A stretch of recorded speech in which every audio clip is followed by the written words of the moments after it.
This is the Anbernic Rg505. I got this as a replacement to the 503, which broke inside of a couple weeks, whereas this one has held up quite well. It, by the books, runs up to and including PS2, but don't be fooled, even though it has PS2 quote-unquote capabilities, the games that will actually play on it are severely limited. As you can see by my thumbing around, it does in fact have a touch screen. It runs Android, unlike the 503, which runs OpenDingix. One thing I've noticed about Android... Oh, and another thing. The reviews for this thing, when it was a brand new device, said that it could not connect to Google, didn't have the Play Store. Now it does. So that is, since been resolved. But one thing I noticed about the Play Store is that it's hit or miss which one of my apps actually work.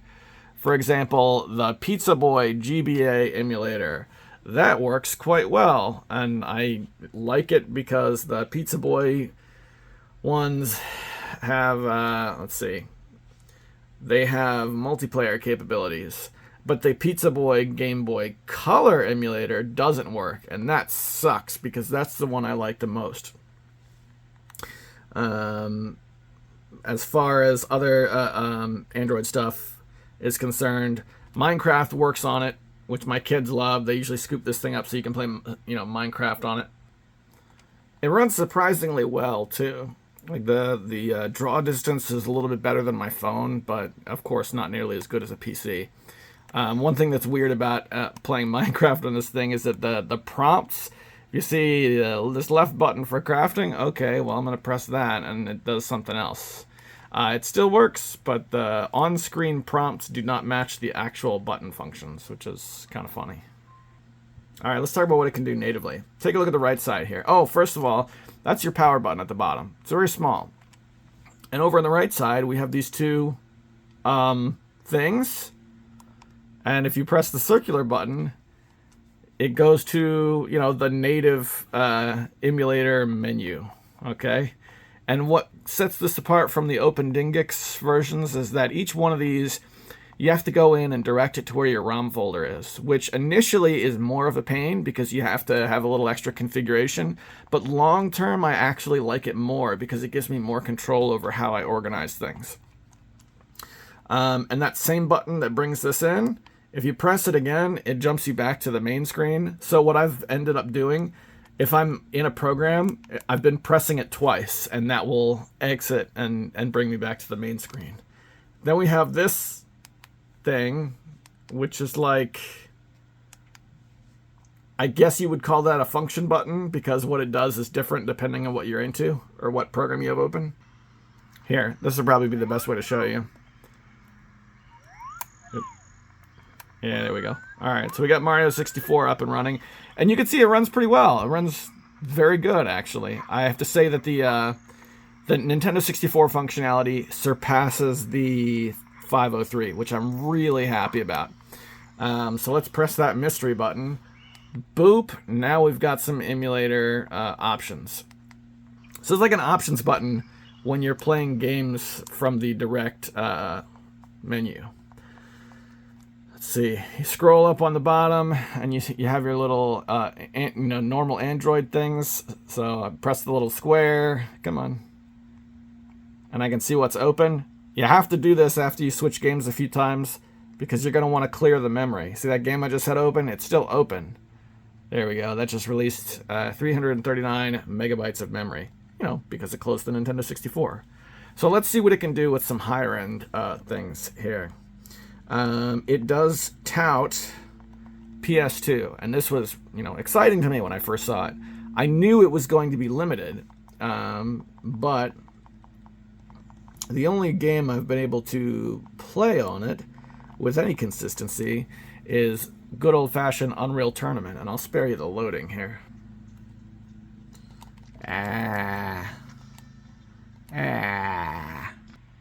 Still loading. There we go. Now, I don't know how much Unreal Tournament you've played for the PS2. It does support the normal, two-stick layout that first-person shooters are used to. but it's not the default. And this game runs great, which is pretty cool because I love me some Unreal Tournament. One thing I noticed about the system that this game in particular exposes is that if you're playing a game that requires the 2 sticks and the triggers, I found this motion with the stick and the trigger to be really awkward. So not very ergonomic in that way. See, I can play this, but I don't think that's comfortable enough for a full session, you know, a nice long gaming session. But that's just me. This doesn't work. It doesn't even think this one's a PlayStation game. Let's take a look at PSP, because it runs PSP a lot better than PS2. This is one of the Dynasty Warriors games. Yeah, Dynasty Warriors for the PSP. I'm going to jump into the action so you can see what it looks like. Okay. So this is functioning. And I tried to play Dynasty Warriors on the PS2. And what I got was stuttering and just essentially something that was unplayable. And this is much better. Zip, zowie, zippo!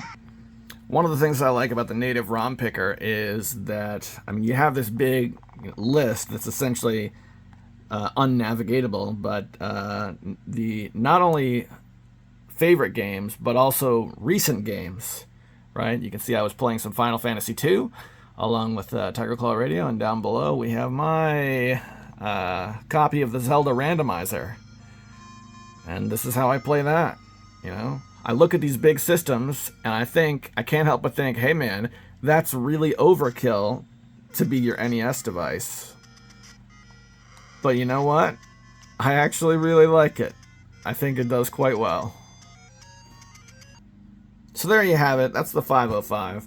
One tiny gripe is that I wish I could add systems to this list. There are a few things that are missing, and I can get those, you know, native to Android. For example, if you look, you can see I got my Atari 2600 set up. I've got my Commodore 64 set up. I can't put either one of those on this list.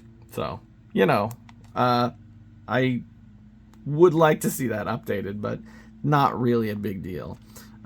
We have, since it's an Android device, I usually work off of a sleep state, which is awesome because then there's like super fast boot up time, which again is my biggest gripe with most of these devices is their boot time. So that's been awesome. Yeah, so far I gotta say I really recommend it. The price was how much did I pay? I think it was like $160, $170 or something like that. I gotta say, if you have any interest at all in getting a Nintendo Switch and you don't have one already, just like go a little bit higher and get the Switch. I got this because I was not interested at all in the Switch. I like my emulation devices. I like open architecture platforms, and that's what this is for the most part.